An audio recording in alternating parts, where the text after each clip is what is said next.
J'ai été attentif à tout ce que vous avez dit. Merci. Quand Monsieur le Président vous a notifié tous les chefs d'inculpation, les faits pour lesquels vous comparaissez devant la juridiction criminelle, la réponse que vous avez donnée, c'est que vous ne reconnaissez aucun des faits. Oui.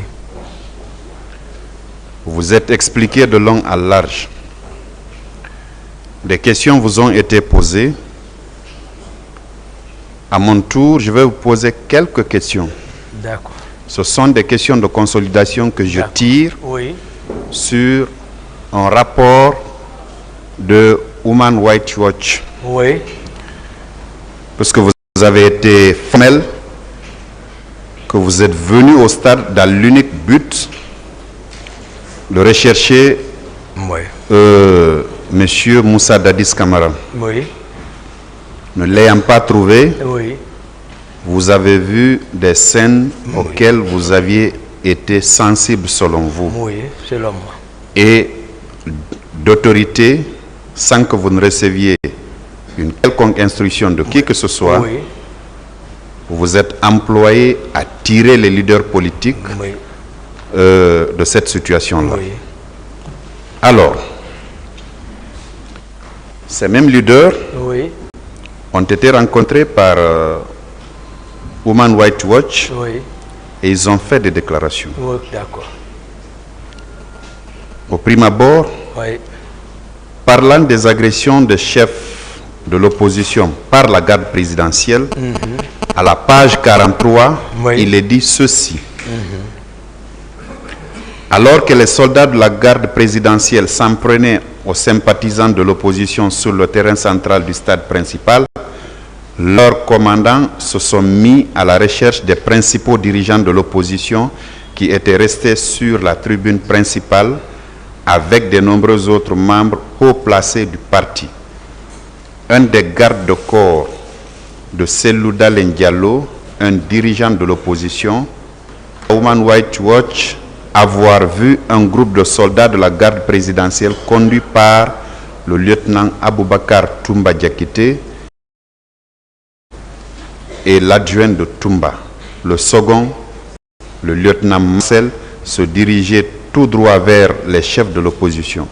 Ce témoin a aussi vu avec le groupe deux autres membres de la garde présidentielle qu'il a identifiés comme étant Sankaran et Kareka, soldats qui, selon lui, travaillaient parfois comme chauffeurs pour Dadis Camara. Quel commentaire faites-vous à ce que je viens de lire là? Oui. C'est ce que j'ai expliqué, tel que, effectivement, j'ai dit tout devant tout le monde que j'étais au stade. J'ai dit également que d'abord je n'étais pas avec les gens, certainement certains, comme ils l'ont déjà fait, ils les ont agressés. Mais, sauf que moi je me suis opposé pour dire venez vers moi. C'était ma parole. Mais ils ont été pris en surprise. Hein? Non, ils sont surpris parce qu'ils ne savent pas tout ce qui s'est passé. Donc tout ce qu'il a vu, c'est ce qu'il a raconté. Ce qu'il a vu, c'est ce qu'il a raconté. Donc ils sont surpris. Ils n'ont pas. Maintenant, c'est aujourd'hui. Il a certainement, à travers Dieu, a voulu qu'on donne des explications, qu'il va faire la part des choses. Mais ce que moi j'ai expliqué, je ne peux pas dire ce qu'il a dit, c'est pas vrai. S'il était présent, ce qu'il a vu, il a dit ça. Mais sauf que moi, mon comportement, et comment je suis venu, je veux que aussi ils comprennent à partir d'aujourd'hui que Toumba était comme ça. Vous savez bien que vous étiez connu quand même des Guinéens. Ils m'ont fait connaître par les Guinéens, c'est ça. D'accord. Ils m'ont fait connaître par les Guinéens. Alors, plusieurs témoins interrogés ont déclaré avoir aperçu Toumba sur les lieux de violence. Certains d'entre eux l'ont même vu frapper des manifestants et parfois même tirer sur des personnes dans les tribunes couvertes. Toumba est une personne connue en Guinée car il accompagne régulièrement Dadis Camara lors de ses participations publiques. Voilà. Qui ont, je n'ai pas fini, qui pour la plupart sont photographiées et transmises sur les chaînes de télévision publiques.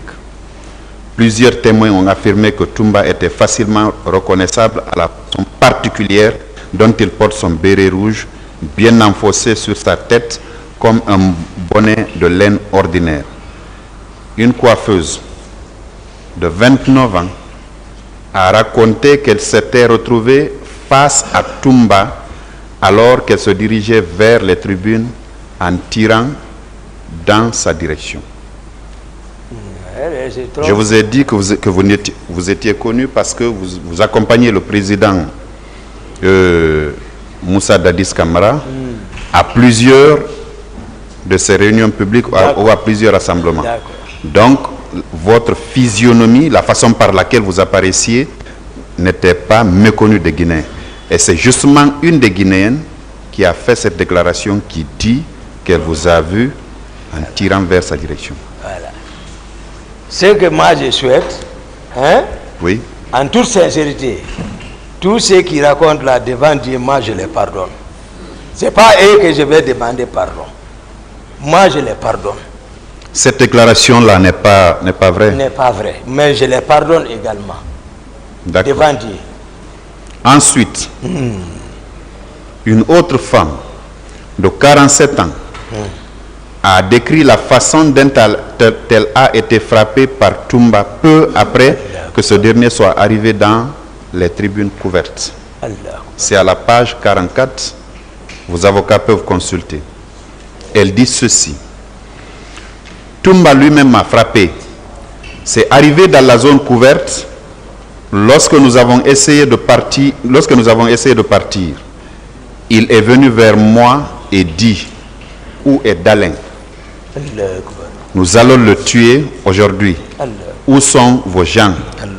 Il m'a frappé sur le visage à plusieurs reprises avec sa main. Tout en me battant, il dit: qu'est-ce que tu es venu faire ici? Tu es une vieille. Pourquoi es-tu venu? Hein? Je ne l'avais jamais rencontré auparavant, mais elle l'a reconnu à partir de la télévision. Personne ne l'arrêta. Tchebro était là et vu ce qui se passait et a vu ce qui se passait. Il ne l'a pas empêché. Après cela, mon mari m'a amené hors du stade. Nous avons quitté rapidement avant que nos leaders ne soient battus. Cette autre femme aussi ne dit pas la vérité. Ce n'est pas une vérité. Je veux que, puisqu'il s'agit des leaders, hein, oui, c'est-à-dire les leaders eux-mêmes, ils n'ont qu'à, ici, parce que c'est très important. Il ne faut pas que quelqu'un te sauve et puis tu t'assois, tu vois les gens en train de dire les contre-vérités. Non, non, je ne suis pas là encore. Voilà. On en viendra sur la partie des leaders. Voilà. Vous avez été méthodique, je vais l'être aussi. Voilà, donc c'est pas vrai. Cette autre femme ne dit pas la vérité. C'est pas vrai. Très bien. Alors, j'en viens aux leaders politiques. Ouais.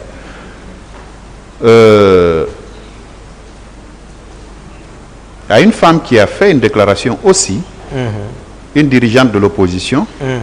Ça, c'est à la page 45. Elle dit ceci: Toumba menait les militaires dans les tribunes vers les leaders. C'est lui-même qui avait frappé le leader de l'opposition, Cellou Diallo. Toumba était coiffé d'un béret rouge et avait accroché des fétiches à sa tête. Et oui, je lis ce qui est écrit, M. Diakité. Et il était en uniforme militaire. Toumba était entré dans les stands avec environ 50 bérets rouges. Il était parti immédiatement vers Cellou Diallo et l'a frappé à la tête avec son fusil. Puis, le frappa encore sur les côtes. Cellou Diallo est tombé et j'ai pensé qu'il était mort. Lorsque Toumba a vu Cellou tomber, je crois que Toumba avait également pensé qu'il l'avait tué. Lui et d'autres commencèrent à frapper François Fall. J'ai crié. Ils ont tué les leaders. Un béret rouge avait brandi son arme devant moi et m'a frappé à la tête. Puis, d'autres me frappaient dans les reins et les jambes. Puis, un autre béret rouge m'avait poignardé à la main et à la poitrine. Un seul m'avait poignardé, le reste me frappait. Cette déclaration également est très fausse, M. Diakité. Elle est fausse. D'accord. Est-ce que parmi les leaders politiques que vous avez envoyés à la clinique Ambroise Paré, il y avait Mokhtar Diallo? Ah, je crois, Mokhtar, certainement, il devrait être dedans. Certainement. Hein? Certainement. Bien. Certainement. Alors, voici ce que lui il dit. Mokhtar Diallo, un jeune chef de l'opposition également présent sur le podium, a décrit en termes similaires l'offensive de Toumba à Human Rights Watch. Il dit ceci. Nous sommes restés sur le podium. Les militaires venaient vers nous. Toumba était devant, dirigeant les bérets rouges. Et il était avec Marcel, son adjoint, qui a joué un grand rôle. Il y avait beaucoup de bérets rouges partout. Mais le groupe qui était venu vers nous était de 20. Ils criaient, voilà les leaders. Ils sont venus en courant vers nous.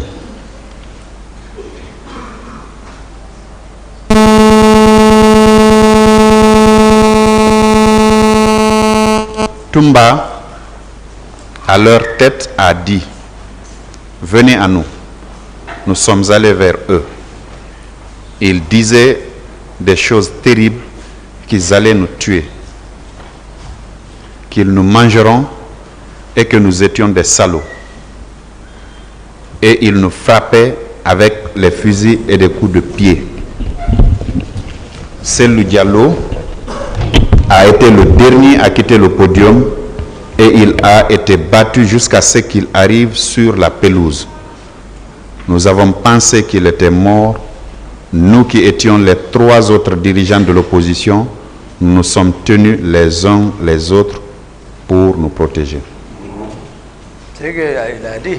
C'est ce que Mokhtar Diallo, qui était... J'ai expliqué ici comment les gens, comment étaient là-bas. Ce qu'ils racontent. Moi, je vous ai dit, je suis rentré leur dire, venez vers moi. Maintenant, là-bas, et qui est qui là-bas? Moi, j'ai expliqué comment, et ils ont été pris par surprise, donc ils ne peuvent pas distinguer. Ils ont vu Toumba, moi je suis connu. Ils ont vu Toumba. Pour eux, ils ne peuvent pas savoir. Ils ont raison d'expliquer comme ça.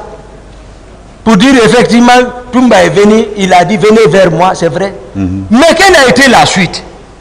La suite, ils n'ont qu'à venir. La suite, il l'a décrite. Oui, mais c'est que vous avez donné des coups. Non. C'est ce qu'il dit. Je le pardonne. Lui-même, je le pardonne devant Dieu. Je le pardonne devant Dieu. Parce que c'est moi, comment je peux donner coups? J'ai donné les coups aux militaires. J'ai joué des coups. Je les ai fait fuir. S'il était en tout cas parmi ceux qui étaient avec moi dans le véhicule, franchement, il doit dire la vérité. Je ne suis venu avec personne. Je ne commandais personne. C'est ce que je veux aujourd'hui faire comprendre la Guinée. Mais je suis seul contre tout le monde là. La Guinée dit non qu'à comprendre la vérité. Je ne suis pas sorti avec quelqu'un. Je n'ai pas commandé quelqu'un là-bas. Voici celui qui l'a fait, le président Dadis, avec ses proches. Monsieur Diakité, voilà. Monsieur Dadis viendra à cette barre également? Non. Parce que vous avez le même statut. Vous êtes tous accusés devant cette juridiction-là. Il viendra aussi, tel que les faits vous ont été notifiés, les faits lui seront notifiés et les réponses qu'il donnera, vous serez là. En attendant, c'est vous qui êtes à la barre. C'est vous qui avez dit, c'est vous qui avez dit que c'est vous qui avez sauvé ces leaders-là. Et parmi eux, il y avait Mokhtar Diallo. Je vous lis certains passages certains passages. Des déclarations de M. Moutar Diallo. Voilà. Moutar Diallo, tout ce qu'il dit, il parle au pluriel. Hein. Singulièrement, il a parlé qu'il a vu Toumba venir vers nous, et je l'ai expliqué ici. Mais il parle au pluriel. Et le pluriel là, c'est ce que j'ai détaillé. J'ai détaillé pour que vous compreniez comment était le terrain. Parce que, monsieur le procureur, un dol pénal mal organisé équivaudrait à un crime. C'est pourquoi je m'efforce pour vous faire comprendre. Il parle au pluriel. Tous ceux qui sont passés parlaient au nom encore de Toumba. Toumba et ses hommes. Toumba et ses hommes. Si quelque chose m'arrive dans ce procès, je ne pardonne pas devant Dieu. Je m'efforce pour faire parler. Moutar parle, il a été quelqu'un qui est pris en surprise, ne comprenant pas. Tout le monde effectivement voit Toumba derrière le président. On a vu Toumba au stade. Maintenant, voici Toumba. Ce que j'ai fait, d'autres leaders en ont expliqué texte. Ce que moi j'ai fait, je ne vais pas les en vouloir parce qu'ils ne pouvaient pas avoir l'automatisme de comprendre la situation. Maintenant, moi c'est ce que j'explique, que ces hommes-là n'étaient pas commandés par moi. Celui avec qui je suis sorti, vous pouvez le demander. Formaux. Je suis sorti seul. Le président même a dit, il n'a pas donné l'ordre. Il m'a empêché. C'est ce que je suis en train de faire. Le pluriel dont vous vous employez là ne relève pas de moi. D'accord. Viens de prendre comme ça. Je le prends comme ça. Je continue. Oui. Vous avez dit que quand vous avez pris ces leaders politiques pour les faire sortir du stade, vous n'avez pas vu des femmes qu'on violait ou qu'on tentait de violer? Non. Vous maintenez? J'ai parlé, non, tout de suite. J'ai parlé, j'ai dit, dans l'annexe, quand on sortait, de l'autre côté, j'ai vu une femme qu'on traînait au sol. Oui, qu'on traînait. Vous avez même précisé qu'elle était nue. Nue. Voilà, comme ça, on la traînait là-bas. Donc, mais on n'était pas en train de la violer, n'est-ce pas? Non, non, non. Très bien. Je n'ai pas vu. Est-ce que ces scènes de viol-là, vous ne les avez pas vues? Non, je n'ai pas vu, monsieur le procureur, devant Allah. D'accord. Sauf que, à la page 66, il est indiqué ceci. Le commandant de la garde présidentielle au moment des faits, le lieutenant Aboubakar Toumba Diakité, et le ministre d'État chargé de la lutte contre le trafic de drogue et contre le grand banditisme, le capitaine de gendarmerie Thiebro Camara, ont été vus sur les scènes de viol par de nombreux témoins interrogés par Human Rights Watch. Cependant, d'après les témoins et les victimes, ni l'un ni l'autre, ni aucun membre de la garde présidentielle n'a pris la mesure concrète pour mettre un terme aux violences sexuelles. Voilà. Vous dites que vous n'avez pas vu des scènes de viol. Je n'ai pas vu. Maintenant, des témoins. Excusez-moi. D'accord. Pour qu'on se comprenne. D'accord. Vous allez écouter quand je parle et j'en ferai autant. Merci. D'accord. On est d'accord. Voilà. C'est vous qui avez dit que vous n'avez vu qu'une femme qu'on traînait, qui était à moitié nue. Oui. Et que, quand j'ai posé la question, vous avez été formel que vous n'avez vu aucune scène de viol. Oui. Il y a pourtant des témoins qui disent vous avoir vu, et vous et M. Thiebro, pendant qu'on était en train de se livrer à ces scènes-là. Ni vous, ni M. Thiebro, ni aucun membre de la garde présidentielle n'avait empêché ces scènes de viol. Ok, c'est que je vais vous dire. Je peux parler maintenant. Allez-y. Merci beaucoup, monsieur le procureur. C'est-à-dire, ce que je suis en train de faire comprendre ici, c'est vous qui êtes l'empereur de la poursuite. C'est vous qui êtes là pour mettre main sur les coupables même. On vous a expliqué la situation. Vous avez su ceux qui ont réussi l'ordre de sortir. Et c'est par coïncidence. Et celui par coïncidence et qui s'est comporté comme sauveur. Dans l'armée,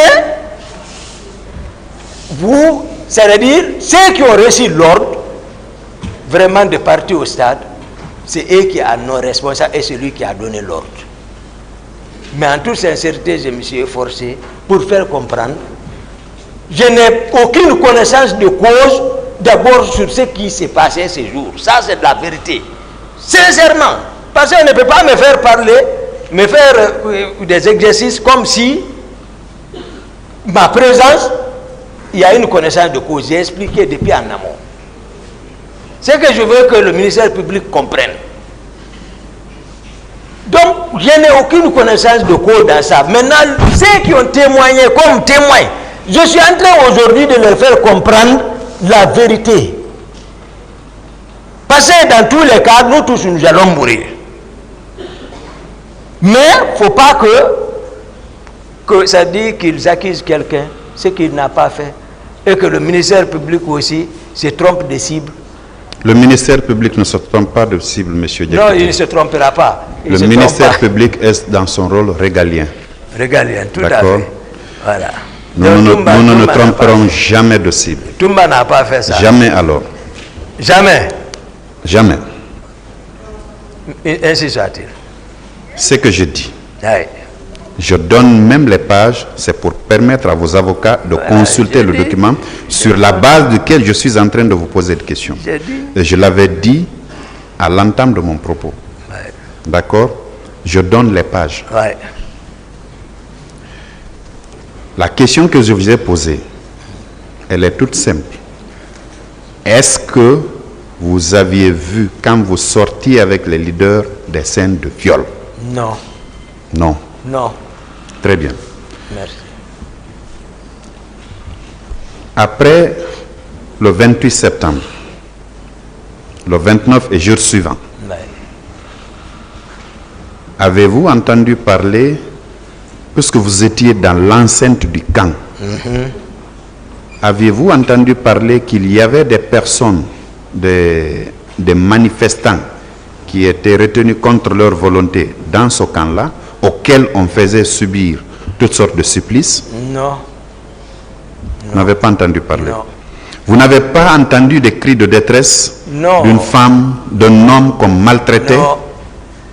Ceux qui étaient, par exemple, qui pouvaient arrêter les gens, faire rentrer à la présidence, Granco faisait rentrer les gens à la présidence, je ne sais pas c'est qui, mais souvent il y avait des détenus vers chez lui. Moi, je ne suis même pas associé à tout ça. Tout ce qu'on me faisait faire passer, c'est-à-dire il faisait courir Toumba, c'est ça. C'est loin de ça. C'est un régime. C'est-à-dire, lorsqu'on parle d'une transition, il faut qu'on se comprenne. Une transition, ce n'est pas un pouvoir légal où tout, c'est-à-dire toutes les fonctions sont, c'est-à-dire légales. Un régime de transition, à moins qu'il ait la volonté. Monsieur Diakité, excusez-moi de vous interrompre. Mais si ce n'est pas ça. Excusez-moi de vous interrompre. Restez dans le cadre de ma question. Oui, c'est ça. C'est dans le cadre de votre chose. C'est pour cela que les gens se comportaient comme ça. C'est comme ça, c'est pour cela que les gens se comportaient comme ça. La période dont vous parlez, où M. Pivi faisait entrer des gens là-bas, il les détenait. Il est chargé de la patrouille. Oui. Est-ce que c'était juste après le 28 septembre ou le 28 septembre même? J'ai dit tout de suite ici. Je n'ai pas oublié. J'ai dit, Pivi jouait lorsqu'il était question de savoir la fonction de chacun, entre moi et Pivi. J'ai dit, Pivi avait une patrouille mixte de différentes unités composées pour patrouiller. Donc, c'est lui qui sortait pour, voilà, voir ce qu'il a fait, ça son rôle. Maintenant, j'ai dit, s'il y a des hommes qu'on arrête, voici encore, je reviens, j'ai dit, souvent, lui, il arrêtait les hommes envoyés là-bas. Djebro aussi arrêtait les hommes envoyés vers chez lui quand je les fais déloger à la présidence, ce qu'il fait pour voir que c'est distant. Non, c'est comme ici. Donc, lui aussi, il arrêtait. Mais moi, c'est moi, non. Il n'y a pas où garder quelqu'un chez moi. D'accord. Voilà. Après le 28 septembre, Ouais. vous avez entendu parler de camions militaires qui étaient remplis de corps stationnés au camp Samori. Vous en aviez entendu parler? C'est dans le réquisitoire que j'ai lu ça, sincèrement. Dans la déclaration du général Todou. D'accord. C'est dans le réquisitoire là, j'ai lu ça. Sinon, non. Moi, j'étais recherché maintenant, c'est-à-dire, le film est monté, voilà, Toumba, tu veux pas, tu es sacrifié. C'était ça. On avait également parlé de charniers, de fosses communes, j'allais dire. Oui. Hein, des personnes qu'on serait allé enterrer dans les fins fonds de Bessia. Vous n'aviez pas entendu parler de ça aussi? Non, honnêtement. Je vous promets, monsieur le procureur, 6 mois, si moi je connaissais, on n'allait même pas, même si c'est moi qui avais fait, j'allais dire alors. Moi, je n'aime pas me faire de la réprobation, me ronger intérieurement, m'asseoir en connaissance de cause d'un fait, et je me ronge après. Non, je n'aime pas cette liberté. J'aime la liberté de la conscience sincère. Après le 28 septembre, Oui. vous êtes resté au camp combien de temps avant que vous ne quittiez le pays? Bon, j'étais à la présidence chez moi là-bas. Combien de temps approximativement? Septembre, octobre, novembre, décembre. 3 décembre. D'accord. Voilà. Depuis tout ce temps, septembre, octobre, novembre, décembre, vous n'aviez pas, parce que vous étiez très proche de... Non, ce n'était plus ça. Hey, c'était plus ça. Oui, mais pas... C'était, je vous dis ici, depuis le même soir. J'ai dit ici, depuis le même jour. Quand les Tégros sont rentrés, voici la stratégie qu'ils avaient mise en place. C'est-à-dire, ils se sont automatiquement adaptés c'est-à-dire, voilà, à la situation. Voilà ce qu'il faut faire. Il y a eu ça, et pourtant, ils en ont connaissance. Parce qu'à travers Kaléa, ils en ont conscience, mais il faut obligatoirement sacrifier. Tous ceux qui aiment parler de Machiavel, c'est qu'ils en ont connaissance de quelque chose. Donc ils ont mis cette stratégie. Moi je suis maintenant, voilà. Ils vous ont dit, ils ont tenté plusieurs fois de m'arrêter. C'est que ça n'allait plus. Marcel, rien entre nous. Pivi, rien entre nous. Le président, rien entre nous. Si ce n'est pas, voilà, chacun est là. Voilà, moi je ne vais pas. D'accord. Lors du fameux recrutement de Jean de Kaléa, lors de votre premier interrogatoire la semaine dernière, je crois avoir entendu, vous avoir entendu dire que quelques-uns des hauts gradés avaient chacun un quota. Oui. Vous maintenez? Oui. Et vous? Mais j'ai parlé ce jour de moi-même. Voilà. Le quota que vous aviez eu en ce moment était composé de combien d'hommes? Il m'a accordé 18 personnes. 18 personnes. 18 personnes. Ces 18 personnes-là, et vous aviez effectivement envoyé des gens en formation? Oui. Ces 18 places-là? Oui. Bien. Est-ce que parmi ceux qui sont venus au stade du 28 septembre, ces 18 personnes-là faisaient partie? Non. Et c'est ce que j'ai expliqué. Sur la route de Koya, il y a l'école de la formation de la marine nationale. Après Koya, qu'on appelle 66. Donc, ils ont sélectionné tous ceux qui ne sont pas de ceux-ci sont restés là-bas. Après, c'est maintenant qui sont avec Kaléa.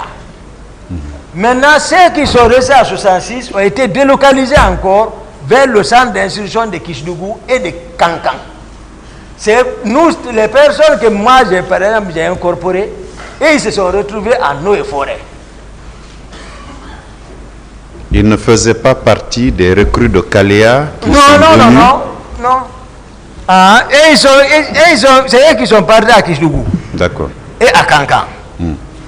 Et ceux de Kishidougou, par indiscipline après leur formation, à l'arrivée de général Sekouba Konaté, il les a tous renvoyés, sans matricule. C'est des Kankan qui ont été matriculés.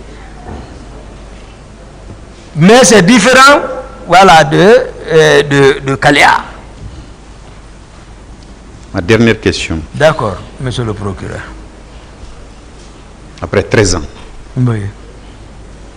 2009-2022, vous êtes formel que tous les faits contenus dans l'ordonnance qui vous a renvoyé devant la juridiction de jugement, in fine, ces faits-là, vous ne les avez pas commis. Oui, monsieur le procureur. C'est pour cela que je remercie le ciel de m'avoir gardé jusqu'à date face à la cour, face aux victimes, yeux dans yeux, face au peuple de Guinée, que voici ma version des faits, que c'est leur fils.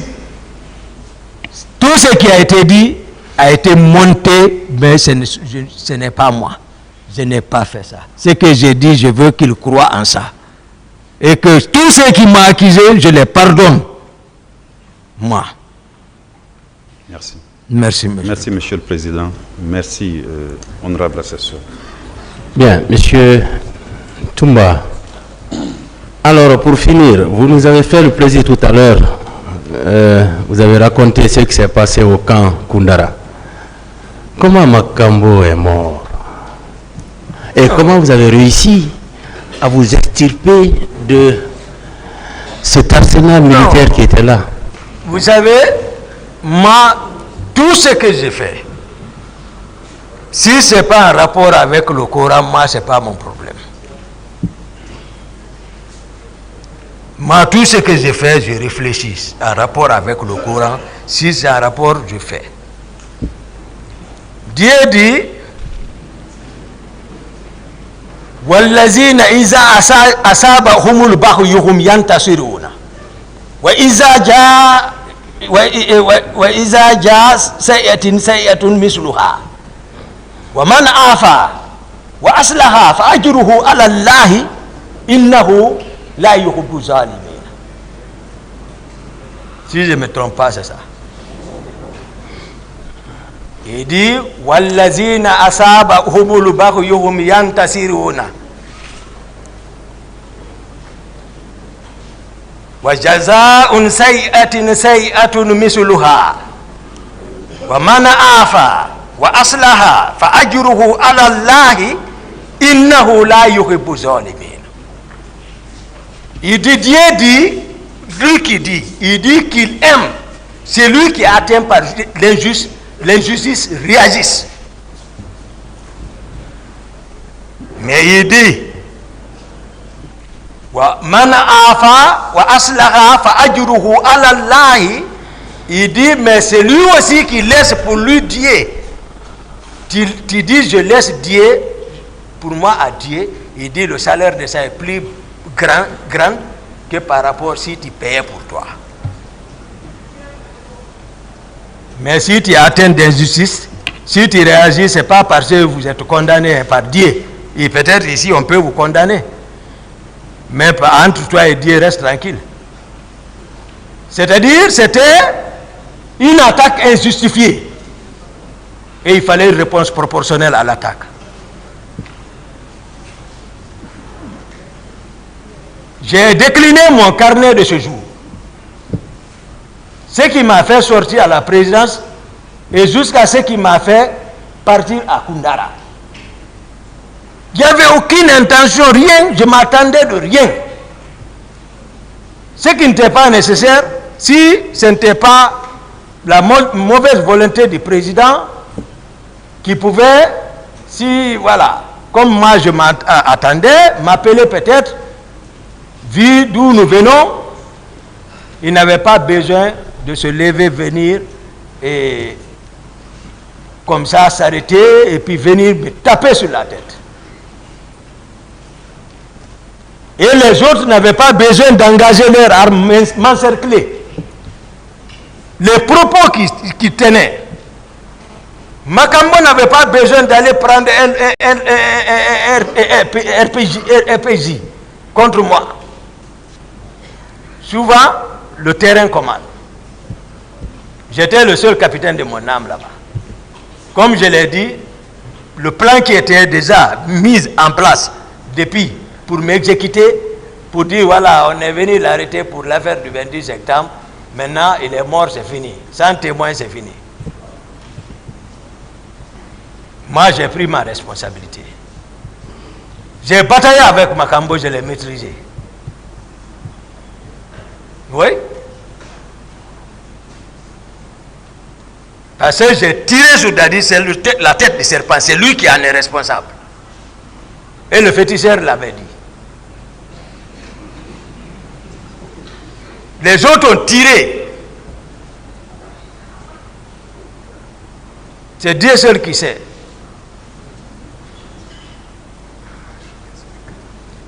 Il a la hache. Makambo marche à la présence en slip avec les coris. Déshabillé avec les fétiches la nuit. Il marche pieds nus avec sa hache là. Il intimide tout le monde depuis bien avant. Donc, je me suis précipité sur lui pour dégager l'arme. Il a résisté, on a bataillé, les autres en train d'allumer le feu. Mais il y a un secret, je vous dis, c'est Dieu qui connaît, lui qui a fait descendre le fer. Il dit walaysa Allah min dunika kashifatun Allahu Allahu Allahu. Oui, c'est ça. Que c'est lui seul qui tient le secret.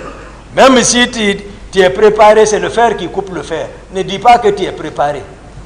Laisse seulement si tu vois que ça, rien ne t'arrive, dis Dieu merci. Mais on a bataillé, finalement je l'ai maîtrisé et je l'ai exécuté.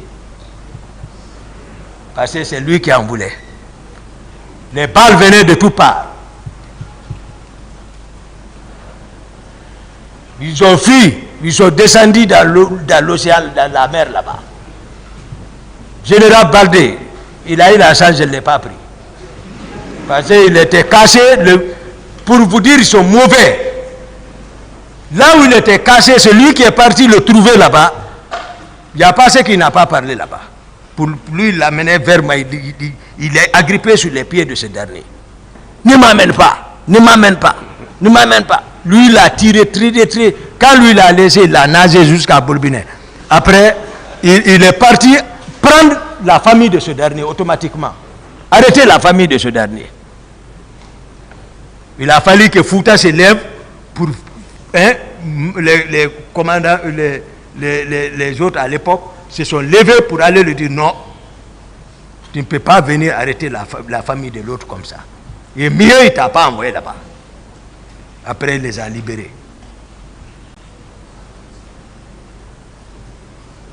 C'est une attaque injustifiée et une réponse proportionnelle. D'autres questions? Merci, Monsieur le Président. Je pense que nous avons terminé notre tour. La partie civile. Non, une seule question, Monsieur le Président. Monsieur Abouaka Sidiki. Oui, Monsieur le procureur. Vous avez parlé de camion. Camion qui est venu prendre les armes au camp Alpha. Oui. Quelle était la destination de ce camion? Comme je l'ai dit, Monsieur le procureur, c'est grâce au général Sekouba qu'on a témoigné. J'ai cité le nom du commandant Joe. Je vous ai dit, lui va venir donner, je ne sais pas, mais c'est le président qui les a envoyés. C'est le commandant du régiment qui les a envoyés. Ça, c'était quand? À la veille des événements du 28 septembre. C'est vers les 25. 25. En tout cas, comme ça, 25, 26, 25, 26. J'en ai fini, Monsieur le Président. Oui, 25, 26. Vous avez effectivement fini? Oui, nous avons fini, Monsieur le Président. Ça, c'est pas la facile. partie civile maintenant. Ça, c'est pas facile. Mais la même précision, pas trop de commentaires sur les questions Et pas de discussion également. On Merci, va attendre la Président. période de plaidoirie pour les discussions. Très bien noté, Monsieur le Président. Nous avons écouté avec beaucoup d'attention Monsieur Toumba Diakité la semaine dernière et aujourd'hui. Je vais commencer par la première question. Avant que vous ne soyez aide de camp à la prise du pouvoir, vous avez déclaré ici que vous étiez le conseiller spirituel du président Dadis. Ouais. En quoi cela consistait exactement? Non, conseil spirituel, c'est une maîtrise sur le plan vertical. C'est-à-dire, ça vient. Hein? C'est-à-dire, voilà, c'est la science. Parlez mystique. dans le micro. Merci, monsieur. C'est la science mystique. Hein? Voilà, chaque prophète envoyé par Dieu est venu avec une science. Oui, mais bon. Voilà, donc je vais parler de la connaissance de Annaba Idrissa. Les nougats. Vous avez entendu parler de ça? Nougat. Non. Et si on peut dire bismillah sans mettre point en bas. Le point. S'il n'y a pas point, il n'y a pas bi. Monsieur Diakité, oui. Vous faites face au tribunal. Autant, pardon. Parlez dans le micro, il va entendre. Voilà. Merci beaucoup. Est-ce que ce n'est pas... Merci. Donc, les nougats, c'est les points, c'est les étoiles. Vous aviez alors une grande influence sur le président Dadis, si je peux comprendre ainsi. Ah, mais si il tape ma tête. Non, avant qu'il ne tape votre tête. Avant qu'il ne tape votre tête. Depuis le départ, s'il vous plaît, permettez. Oui. S'il vous plaît. Oui. On va aller doucement. D'accord. Donc, si vous êtes son conseiller spirituel, oui. vous avez prédit son arrivée au pouvoir. Oui. Donc, cela signifie que vous aviez une très grande influence sur lui, oui ou non? Oui, sauf que j'ai dit je suis l'un. D'accord. L'un des, voilà, conseillers spirituels, j'ai été clair. Est-ce que ce n'est pas à cause de ça que vous étiez craint au niveau de l'armée? Mais c'est que...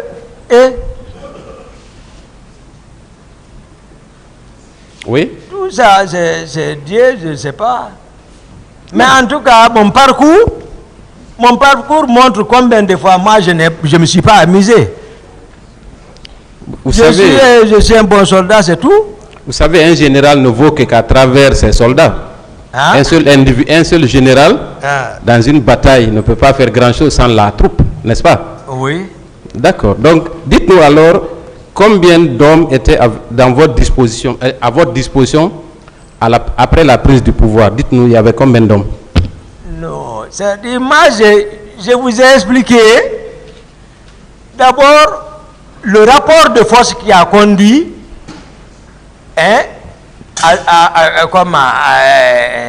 au président Moussa Dadis Camara. Monsieur Diakité, vous n'êtes pas obligé d'aller trop en détail maintenant. Je veux connaître le nombre, si vous connaissez le nombre d'hommes que vous aviez en votre possession. Merci, monsieur le président. Donc, comme je l'ai dit, j'étais au salon, pas plus d'une section, 32, au salon du président. Donc, on peut dire que 32 éléments étaient sous votre contrôle. Oui. Très bien. Alors, si ces 32 hommes étaient à votre disposition, ce qui signifie qu'ils recevaient directement des ordres de M. Toumba, n'est-ce pas? Oui. Donc, s'il faut aller quelque part, oui, vous avez le pouvoir de dire à ces 32 hommes de vous accompagner, oui ou non? Non, eux ne bougent pas. Eux sont dans le salon du président. Eux ne bougent pas, c'est eux qui se relaient là-bas. Les 32 aussi ne restent pas, toujours ils se reposent. Ils passent, c'est eux qui dorment là-bas, il y a un commandant du salon. Est-ce que vous comprenez? On n'abandonne pas un président. Non, moi je dis, si ces 32 hommes-là sont acquis à votre cause, cela signifie qu'ils sont sous votre autorité, oui ou non? Non, ceci-là, ce n'est pas pour me suivre. Moi, souvent, je vous ai dit, je bouge avec 6 hommes. D'accord. Là où je dors même, il y a une garde là-bas. Donc, vous avez 6 éléments à votre disposition, n'est-ce pas? Si on peut sentir. J'ai à peu près chez moi un groupe qui veille sur moi. Vous avez dit ici que chaque chef militaire avait des éléments, étant donné votre importance au sein du dispositif auprès du président Dadis, n'est-ce pas? Donc, ce qui signifie que chacun d'entre vous avait la possibilité d'avoir presque une troupe, oui ou non? Ce que je t'explique maintenant, je dis, c'est moi, dans ma maison, là où je dors, je dis, il y a un groupe là-bas. Je vous ai dit par qui ceux-ci sont commandés. Un groupe, c'est 12 ou 11, formé de 2 équipes. En sortant, je peux prendre une équipe. Une équipe, c'est 5 ou 6 hommes. Donc, supposons que vous soyez avec 6 éléments ou 5. Parce que vous avez, dans la narration des faits, avant même les événements du 28 septembre, vous avez indiqué qu'à la prise du pouvoir, qu'à chaque fois qu'il était question de maîtriser un commandant, c'est vous qui partiez. Comment vous faisiez? Parce que moi, je suis curieux de comprendre ça. Attendez. C'est une question? C'est que toi, tu ne peux pas faire. Faut pas, il faut le vous voyez. S'il vous plaît. Ok, merci. Vous avez été courtois depuis 2 jours, donc continuez sur cette lancée. Ok, je vais m'efforcer. Comment vous faites pour aller interpeller tout ce dont vous avez parlé ici? C'est ce que vous voulez savoir, maître? Oui, parce que c'est important qu'on sache. Voilà, c'est le courage. Écoutez, vous avez parlé d'un commandant. Laissez-le répondre. C'est le courage, et tu vas. C'est-à-dire, l'effectif ne sert à rien. Ah bon? Dans une opération, hein. Ah bon? L'effectif, non. Le courage. Très bien. Du chef. Je crois que cette réponse est très importante. On en viendra après. Il n'y a pas de problème. Vous avez dit que vous n'aviez pas beaucoup d'éléments dans votre entourage. Vous n'aviez que 6 personnes, n'est-ce pas? Non, non, non. Des éléments qui vous sont fidèles. Non, c'est pas l'affaire des fidèles, ça. J'ai dit, j'ai 11 hommes chez moi. C'est pas l'affaire des fidélités. Je n'ai pas dit de 6. J'ai dit, il y a 11 qui se relaient. Ça, là où je dors. Est-ce que ces 11-là vous sont fidèles? Vous étiez fidèles? Et fidèle, le chef. C'est pas l'affaire de fidélité, c'est les ordres. Les instructions. Est-ce que ces 11-là étaient sous votre commandement? Non, ils ne sont pas fidèles trop parce que CC, il ressort dans l'audition de CC qu'il était à côté de moi pour m'espionner. Donc, où est la fidélité? Il ressort également que Jeannot a été tué parce qu'il n'a pas accompli sa mission. Ok. Et c'est Jeannot qui s'occupe des Moi, je voulais aussi poser une autre question, non, si vous permettez. Pas de fidélité. Si vous permettez. Oui. Vous avez dit qu'après les événements, ils ont commencé à arrêter des militaires. Est-ce que ces militaires-là relevaient de votre commandement directement? Est-ce que c'était parmi ces 11 dont vous parlez? Non, non, non. Non, non, non. Très bien. Non, non, non. Alors pourquoi vous avez effectué des démarches sachant que ces éléments n'étaient pas dans votre entourage proche? Vous êtes un justicier ou quoi? Les personnes que j'ai fait sortir là-bas. Oui. Non, moi je n'aime pas l'injustice. Je n'aime pas qu'on accuse quelqu'un. C'est-à-dire, voilà, le pouvoir c'est tout autre, maître. Maître, le pouvoir c'est tout autre. On peut sacrifier d'autres choses par la cruauté pour avoir l'obédience de certains. Non, ce que moi je ne comprends pas, si des éléments qui ne sont pas dans votre commandement sont arrêtés, est-ce que cela vous concerne? Oui, jusqu'à aller menacer le général Balé. Voilà, voilà, ça me concerne parce que c'est moi qui ai été visé indirectement. Non, il ne peut pas vous viser indirectement à travers des éléments qui ne sont pas vos proches. Arrêtez de discuter les questions. Vous êtes en train, s'il vous plaît, vous êtes en train de discuter les questions. Les réponses du moins. Attendez, s'il vous plaît.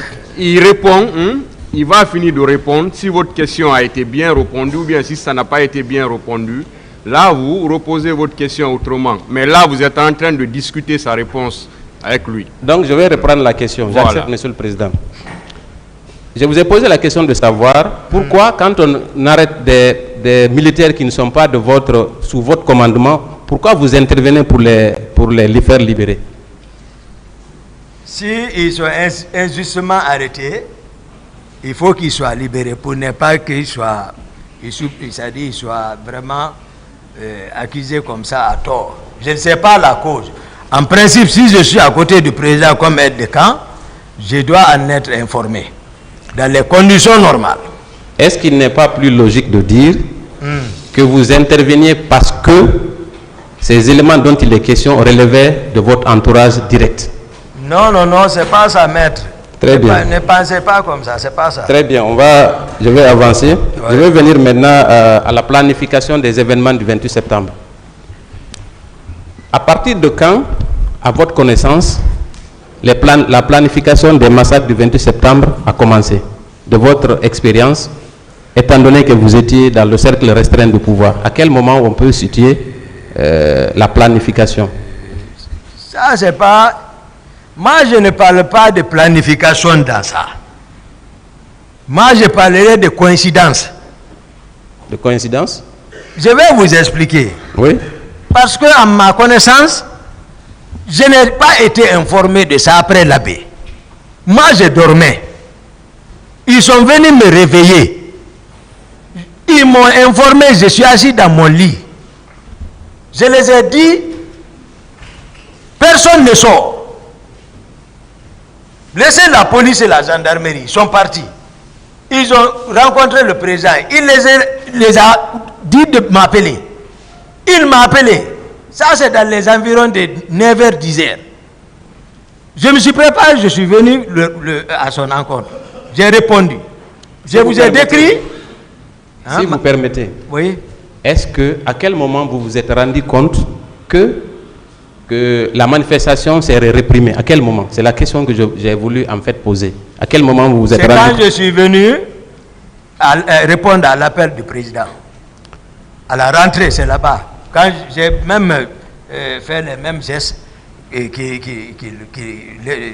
voilà, dans quel état il s'est trouvé. Est-ce que vous n'aviez pas une autre possibilité, par exemple, d'informer le général Konaté de ce qui se tramait ou qui se préparait? Est-ce que vous l'avez appelé le général Konaté pour savoir quelle était sa position dans cette histoire? Non, moi, je ne relève pas du général Konaté. Mais je ne relève pas de lui. Vous ne relèvez pas de lui, voilà. Mais c'était la deuxième personnalité quand même. Non, non. Moi, si le président, lui, commandant du régiment, je vous ai dit, lui-même, le général Konaté, lui, il n'a rien à voir avec le régiment. Je vous ai dit, le plan B qui s'est préparé, c'est ça. Le plan B, c'était quoi? C'était pour nous éliminer. Général Batou, même son décret était prêt pour faire chose comme gouverneur. Vous avez dit aussi avoir remarqué qu'au camp, il y avait des éléments qui avaient été amenés, qui seraient venus de Kalea. J'ai vu. J'ai vu. C'est pas... D'accord, peut-être ça peut être les synonymes. Remarquer, voir, peut-être c'est ça. Est-ce que vous en avez parlé au président d'Addis directement? C'est-à-dire, je veux que vous compreniez dans quel contexte nous étions. Il y a ses proches. Même que c'est toi qui vas parler là-bas qu'il va écouter. C'est eux qui ont accès. C'est avec eux qui discutent tout. C'est aussi au vu de tout le monde. S'il les envoie à l'enceinte de la présidente, il est prêt. Moi, je suis venu pour les vider. Ils sont venus dire que c'est le président qui a dit de les envoyer. Je vous ai dit la fois dernière, même le commandant de 36, Gire, m'a appelé à 2h du matin pour m'informer de l'appel du président de s'apprêter à recevoir un groupe là-bas. Marcel s'apprêtait également à descendre à Koundara pour rester là-bas comme commandant avec d'autres groupes. Je vous ai expliqué tout ça ici. Est-ce que ces hommes étaient directement sous le commandement du président Moussa Dadis Camara? Oui. Très bien. Et quel est le rôle que Marcel a joué à travers la présence de ces recrues au camp? Quel était son rôle? Est-ce que c'était lui qui coordonnait la présence de ces recrues? Non. Marcel ne coordonnait pas ceci. Ceux qui coordonnent ceci, je vous ai dit, tous ceux qui sont infiltrés, avant même tout de ce matin, avant de prendre la parole, je vous ai donné les noms. J'ai dit par rapport au cas de Kalea, occupez-vous de ceci. Le matin là, j'ai clôturé Kalea par des noms. Marcel, je vous ai dit, moi je n'accuse pas. Ce que l'intéressé n'a pas fait, je ne le dirai pas. Marcel a un groupe. Il peut aussi recevoir l'ordre avec le président là-bas, parce que je les ai laissés là-bas, mais il est sorti avec un groupe. Voilà. C'est lui qui sait. Est-ce que Marcel était présent au moment de la remise des armes aux recrues qui étaient venus au camp? Non, c'est pour encore vous faire, voilà, pour vous montrer, Marcel n'était pas présent. Qui était présent parmi l'entourage du président? Il y a beaucoup de figures dans ça. Mais c'est bon, je pense que c'est l'occasion d'en parler. Non, c'est-à-dire, moi je connais les ordonnateurs, les personnes auxquelles ils relèvent. C'est-à-dire, par exemple, Makambo, par exemple, Georges, par exemple, Théodore. Mais qui est Georges? Où il est actuellement? C'est un gendarme, c'est un colonel, certainement il doit être à l'intérieur du pays. Oui, certainement il sert là-bas. Mais il n'a qu'à venir passer ça. Théodore doit être à l'état-major ici, je crois, de la gendarmerie. Il n'a qu'à répondre. C'est les ordonnateurs, ça. Marcel, je vous ai dit depuis, j'ai dit Kaléa, même Pivi, Marcel, j'ai dit non. J'ai été clair par rapport à ça. Maintenant, c'est Marcel qui sait quel groupe il a pris pour sortir. Maintenant, ces armes, vous dites avoir vérifié, en tout cas regardé à travers votre fenêtre. Oui. Qu'est-ce que vous avez aperçu dans le camion? Est-ce que c'était des Kalachnikov ou c'était quel type d'armes? Oui, il y avait les Kalash, il y avait les FM, il y avait les RPG. Maintenant, dites-moi, moi personnellement, je n'y connais pas grand-chose. Est-ce que on peut évaluer le nombre d'armes? Est-ce que c'était un camion rempli d'armes ou comment ça? Il y avait les armes de moi, je n'ai pas pu dénombrer ça, mais à vue d'œil, ce n'est pas une petite quantité. Donc ça pouvait équiper une centaine de personnes? Je n'ai pas dénombré, mais quand même, c'est suffisant, j'étais suffisante quand même. Donc, dès lors que c'est dans l'enceinte du camp, forcément, le président Dadis était au courant. N'est-ce pas? C'est le président qui les a envoyés. Très bien.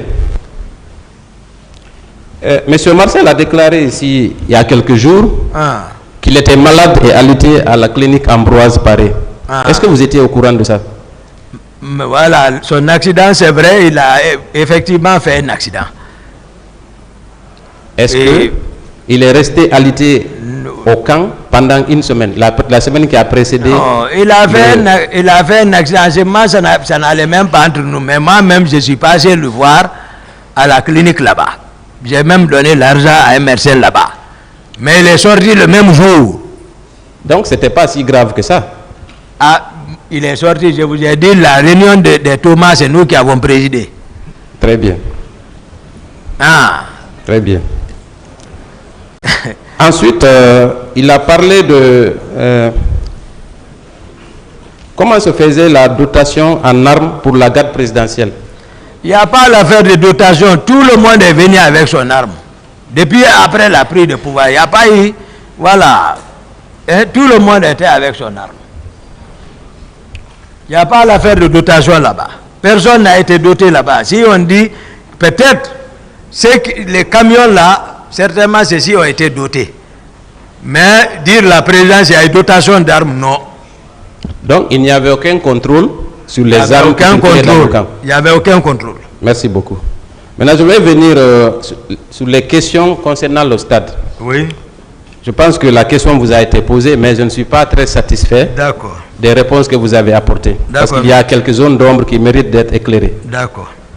Voilà. Dites-nous, comment êtes-vous arrivé au stade? Avec combien d'hommes? Oh non, je suis sorti mettre avec Fromo, le féticheur. Comme je l'ai dit, dans une voiture personnelle, 4x4. Et c'est moi qui conduisais. Même un garde n'était pas avec moi. Je suis sorti avec Fromo, j'ai expliqué les circonstances.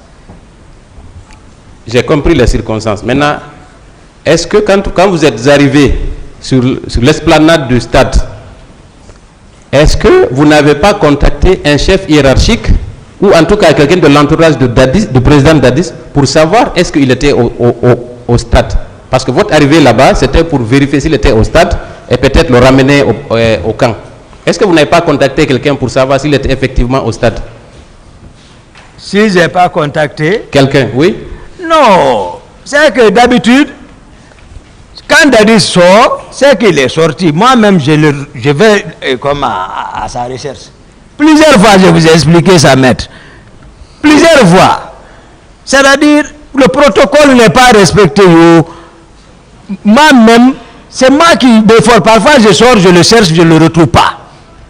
Maintenant, quand vous êtes arrivé au stade, voilà, à quel moment vous vous êtes rendu compte qu'il n'était pas au stade? S'il vous plaît. Oui. Voilà, il est 14 h. Voilà. On va prendre une pause. L'audience est suspendue.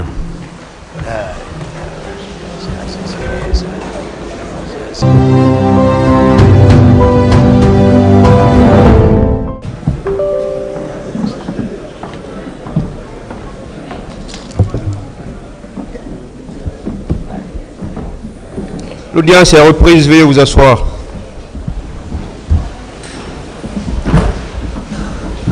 Monsieur Aboubakar Diakité Toumba, venez s'il vous plaît.